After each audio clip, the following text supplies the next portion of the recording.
Good evening, family, and good evening, friends. We are now in the finale of chapter 2. So we've spent actually 10 weeks for chapter 1 and chapter 2. So chapter 2, the title is I Will Say in the Prayer of Protection Book of Pastor Pin. So the last portion is we're going to deep dive again because we've started it last week in Him. Simply, in paraphrase, it also means called by your married name.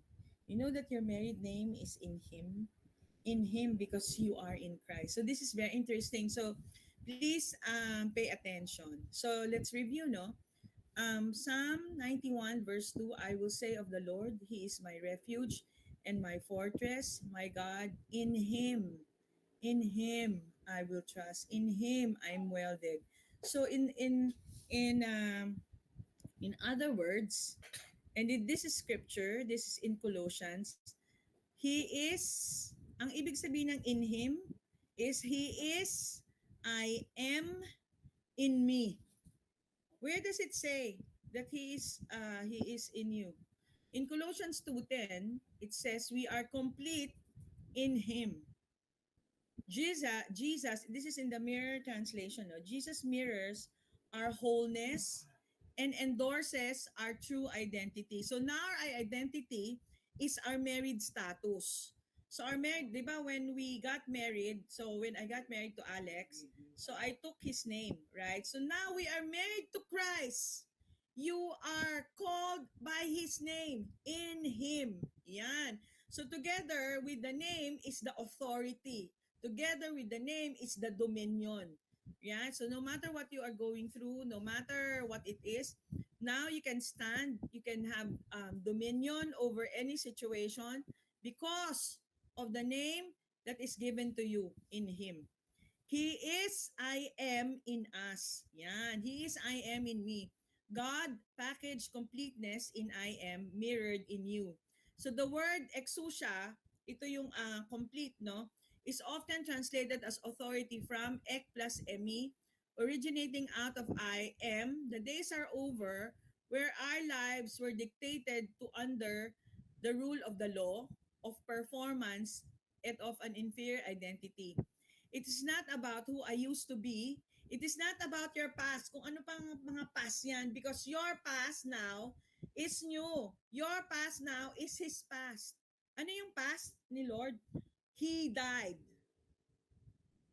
You also died. And your life is hidden with Christ in God. So, or who I am striving to become, we are celebrating who I am. Any teaching that leaves one with a sense of lack and imperfection rather than completeness is a distraction from the truth.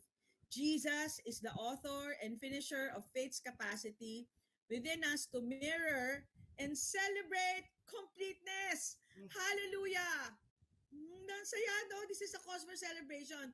So, in Colossians 3:4, when Christ, who is our life, so when Christ, who is our life, appears, we shall appear with him in glory. You know that his glory has come down? Where is it? You are his glory because he is in you. Hallelujah. So, kalimutan ko tuloy. Ano ba yung sabihin ko? Anyway, maalala ko ni mamaya. Okay, when Christ, who is our life, appears, we shall appear with him in glory. Colossians 3 verse 4. So, ito pala, naalala ko na. So, we used to pray, right? Di ba, Lex, you remember? Lord, what is your will for my life? Lord, what is your will for my life? Lalo na ng mga estudyante, ganyan, tatrabaho, mag-aasawa. What is your will for my life? You know that his life is his will for you. You have to partake of His life. Yun lang yun. So His will is for you to walk out the life that is in you already. His life is His will for you. Ano yung life na yan? Life more abundant in John 10:10. Hallelujah! Hallelujah! It's so exciting. So in 2 Timothy 1:9, the Mere Translation, He rescued the integrity of our original design and revealed that we have always been His own from the very beginning, even before time was. This has nothing to do with your behavior. This has nothing to do with anything we did to qualify or disqualify ourselves. We are not talking about religious good works or karma. Jesus, our Lord Jesus, unveils grace to be the eternal intent of God. Grace celebrates our pre-creation innocence and now declares our redeemed union with God in Christ Jesus. Praise the Lord. In Romans 7, verse 1 to 4. Or you do not know, brethren, for I speak to those who know the law, that the law has dominion over a man as long as he lives. So it talks about, di ba, it talks about dominion and authority. How to walk in dominion, how to exercise your dominion and authority has everything to do with your consciousness and with your awareness of your status as you being married to Christ. Yan, I would like to establish that, no? For the woman who has a husband is bound by the law to her husband as long as she lives. But if the husband dies, she is released from the law of her husband. So then, while her husband lives, she marries another man. She will be called an adulteress. But if her husband dies, she is free from that law. So that she is no adulteress, though she has married another man. Therefore, my brethren, you also have become dead to the law and to all the consequences of the law. Ano yung consequences? Death. Diba? When you disobey, death, sickness, poverty, etc. Diba? Through the body of Christ. You have become dead to the law through the body of Christ, that you may be married to another. To him who was raised from the dead, that we should bear fruit to God. So tingnan natin yung interlinear, no? Ano yung married dyan? Yung married dyan is actually, when you click this, is the word ginomai. Ginomai means to become, cause to be, to emerge. It signifies a change of condition, a state of being or place. We are married to another. We became or emerged as another. You're not your old self anymore. Hallelujah. Ginumay, to become into being, to happen to become. In the Helps Word Studies, to emerge, become, to transitioning from one point to another, fundamentally meaning to become. So it's not an exact equivalent to the ordinary equative verb to be. Ginumay means to become and signifies a change of condition from the kingdom of darkness to the kingdom of light. And it also means to come into being. Diba? Into being, manifestation. The earth is groaning for the manifestations of the of the Son of God. Hallelujah. You know what does it mean? The gospel of grace declares your sonship. Declares now that you're married to the Son. You're married to Jesus Christ. And therefore, now when you have that consciousness, you are now manifesting, right? The glory of the Father. Therefore, my brethren, you have also become dead to the law, to the body of Christ, that you may be married to another, to him who was raised from the dead. To him who was raised from the dead. And what happens when you are conscious of that? You should bear fruit. You will bear fruit to God. And who is the another? Who is the another? Sam, who is the another? Him. Sino yung him? Si Jesus, right? Who was raised from the dead. We emerged or became him who was raised from the dead. Our identity is the new man in Christ, one flesh in him, married, the two becoming one. The word ginamai is also means to be born. Peter said, ito is super very important. We were born again in the resurrection. We are the embodiment of the fullness of God. So to see us is to see God. And with that is the beautiful understanding that we are not God, but rather His empowering presence, the presence of Elohim, Father, Son, and Spirit completely inhabits us. John said it like this: as He is, so are we in what? In heaven? Tama ba? Hindi, di ba?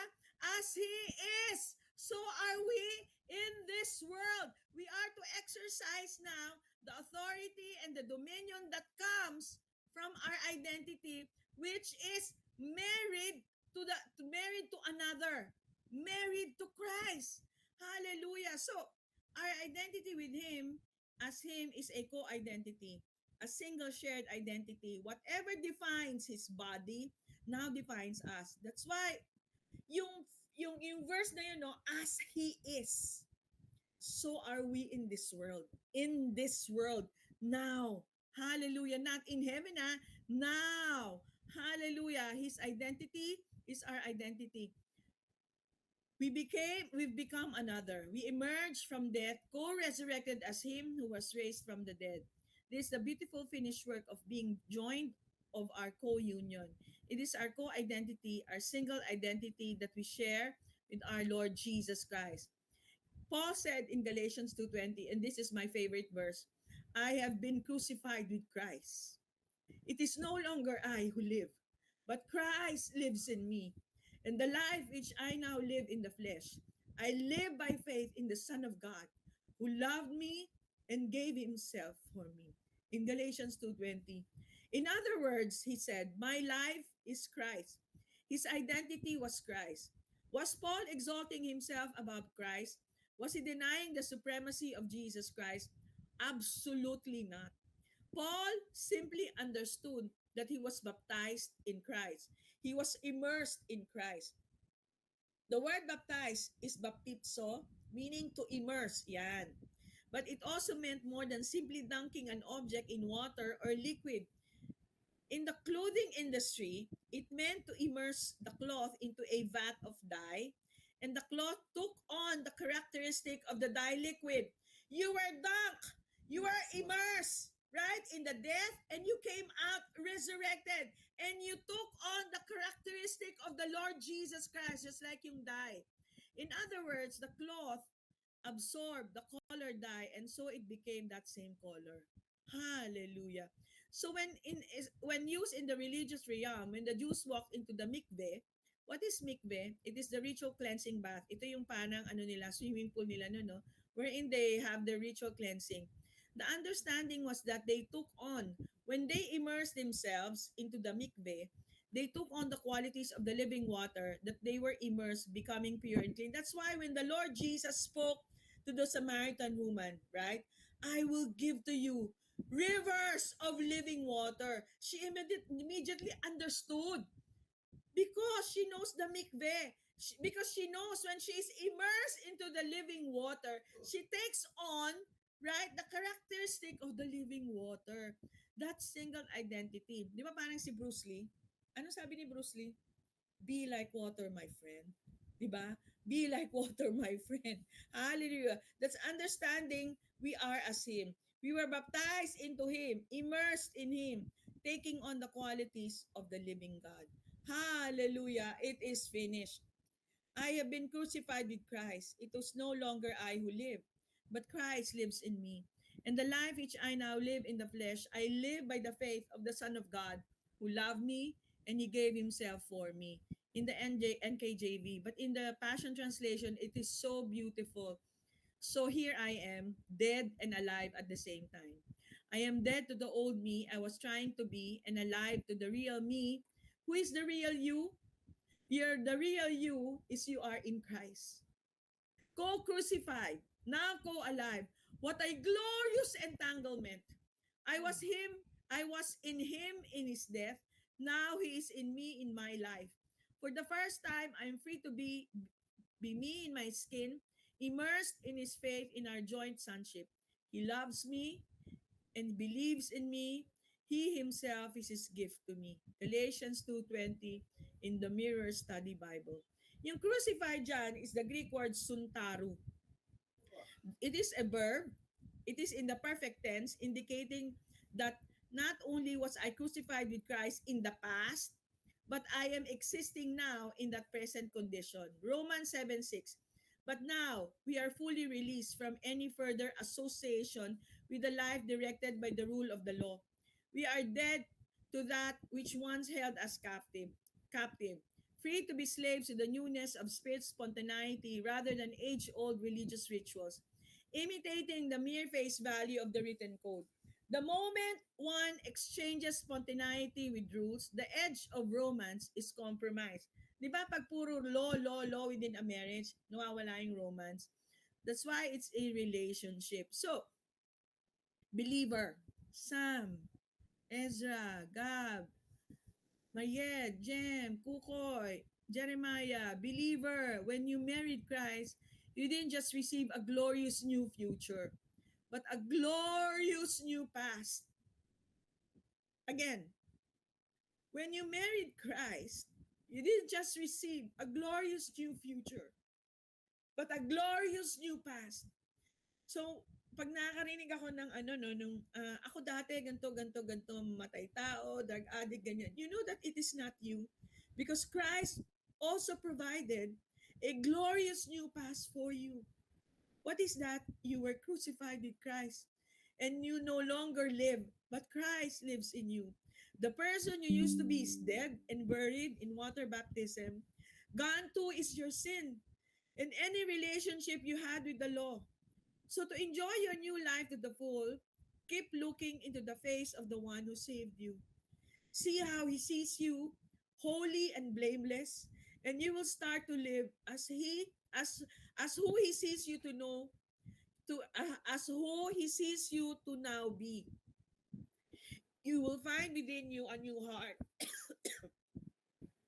his heart, full of his love for you and for all. So resist the temptation to look back where you used to live under the law, because just like Lot's wife, when she looked back, right, looking back can turn your heart to stone. Yan. Most believers do not need another sermon on how to be more married to God. They just need the same revelation that Apostle Paul was giving in his letter to the Romans, that they are married, for only such a revelation allows them to bear the fruit of being married to God rather than be left trying to produce the fruit of being married. You know that we are not to produce, we are to partake. Partake of the life in us that Christ has provided. The bride awakes. So what God has put together, let no man put asunder. In Romans 7:16, Christ did not just die for you. He died as you. He's not looking for you to do a single thing for him. He's looking for you to do a married thing for him. To live from who you are now at one with him, not from who you once were separated from him. So the gospel of the finished work, what called in Acts 20:24, is also called the gospel of God's grace. It is the revelation of the difference between producing and partaking or bearing. Without the revelation of what it means to be in union with Christ, what does it mean to be in union with Christ? Sonship. Multitudes of Christians have been left for years trying to produce the Christ life, trying to be married, trying to be a Christian, sitting in churches for years, hearing teaching after teaching on how you could be a real Christian. And here's what you need to do, and here, and what you need to pray, and here, what you need to sing. Here is the gospel. Here's the gospel.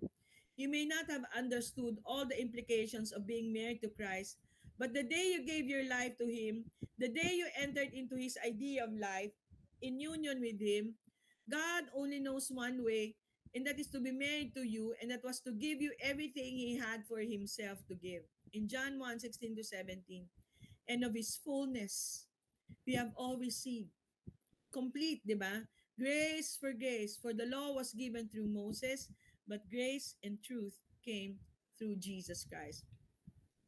It was in the story of the prodigal son. It wasn't just the younger son who physically walked away from the union with the father, who separated himself from life. It is fascinating what Jesus recorded, the father saying to the elder brother. The elder brother is a type representing the Jews in that day, hardworking, hard praying religious folk who, without a revelation of their union with God, that in Christ all he has already there, all that he has is already theirs, inevitably ended up accusing God, like hardworking Martha did, of not caring. The father responded by saying, but son, you are always with me, and all that I have is yours. The father saw himself with the son. But for that union to bear fruit, the son needed to see the father with him always. The son needed to have a consciousness, an awareness that he is with the father. The Son needed to see the union the Father saw between Him and the Son. The church, largely made up of of elder brothers, parang tayo noon, no? Need to stop crying out to God to move, speaking to Him as if He doesn't care, and see what He sees. Father God sees you and Him as one. His union with you. The Father would have every man in His church look at the cross at Calvary and see the Father with us, giving us everything He had to give. For God was in Christ reconciling the world to Himself. The Father saw Himself with the Son, but for that union to bear fruit, the Son needed to see the Father with Him to see their union. God wants you and I to bear the fruit of His life, but because as a man thinks, so is He, so there must come a revelation of our union with Christ. We need to see that Christ has married us and understand the enormity of that truth, for only then can we speak from that union. To speak from a revelation of our union with God is to speak as Jesus spoke in John 5:19 and John 12:49. Only by living from the reality of union can we speak in a way that will bring others into that same revelation. The world will see their separation from God as never before when the church sees her union with God as never before. The Holy Spirit is calling the church in this hour to rise into her ascended life of union. He's speaking the eternal words of the Father. Church, my son, can you see? Everything I have is yours, and you are always with me. That's why in Genesis 17, verse 1, as early as our father Abraham, no, the Lord spoke to Abraham. Abraham, when 99 years old, he said, the Lord appeared to Abraham and announced, I am God Almighty. Live in constant awareness that I'm always with you. And as a result, right, be blameless. Hallelujah. In Colossians 3, verse 1, if then you have been raised with Christ, seek the things that are above, where Christ is, seated at the right hand of God. Set your minds on things that are above, not on things on earth. For you have died, and your life is hidden with Christ in God. When Christ, who is your life, Christ, who is your life, five of the most important words in the scripture. Christ, who is your life. Christ, who is your life. Christ, who is your life. Then you also will appear with Him in glory. Hallelujah. When that revelation breaks through into your heart, from your head into your heart, then the manifestation of His glory appears. Yun pala ang ibig sabihin nun. In the Mirror Translation, you are in fact raised together with Christ.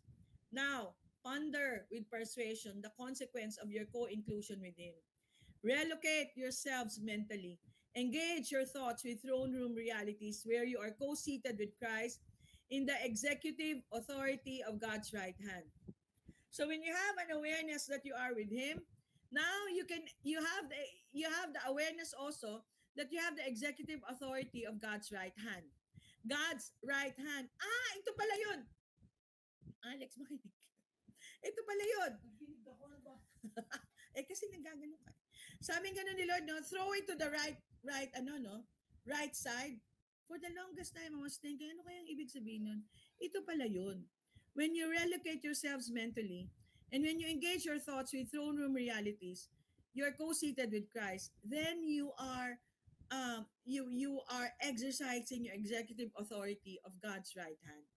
Becoming affectionately acquainted with throne room thoughts will keep you from being distracted again by earthly, soul-ruled realm. Set your minds upon the things that are above and not upon the things below.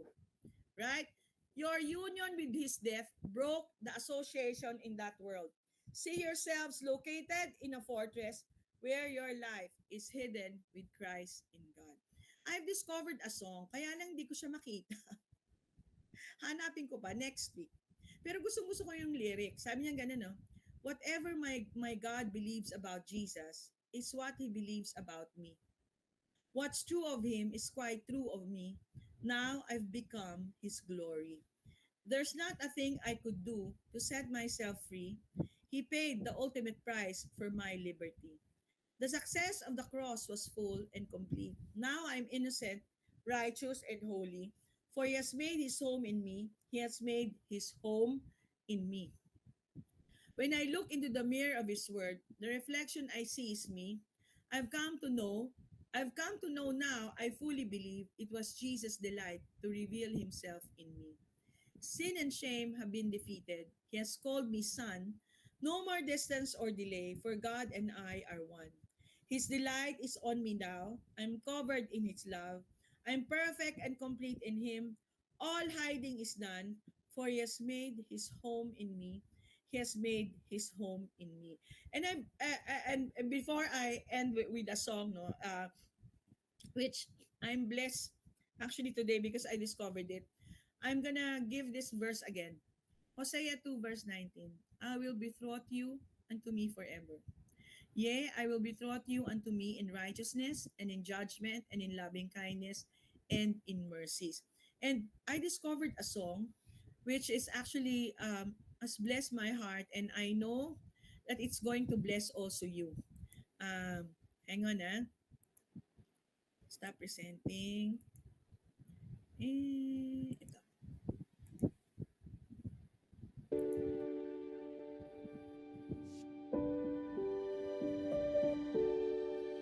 Here I am with you, enjoying your presence, seated next to you, and smelling your fragrance, held inside your heart tenderly, as I melt inside your love. You and I are one and the same, now and forever. Ganda, no?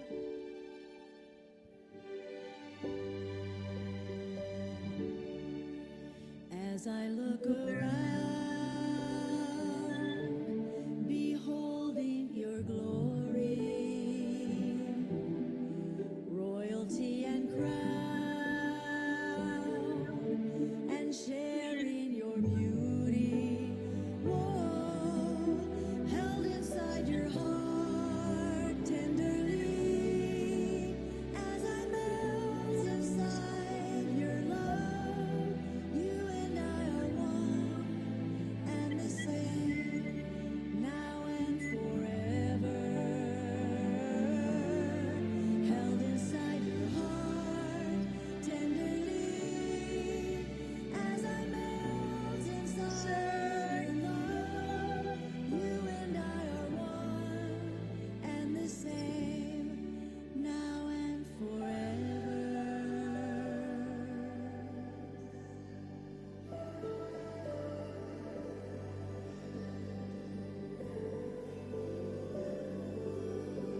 Christ for loving us so much. That He was us, we died, and our life is hidden with Christ in God.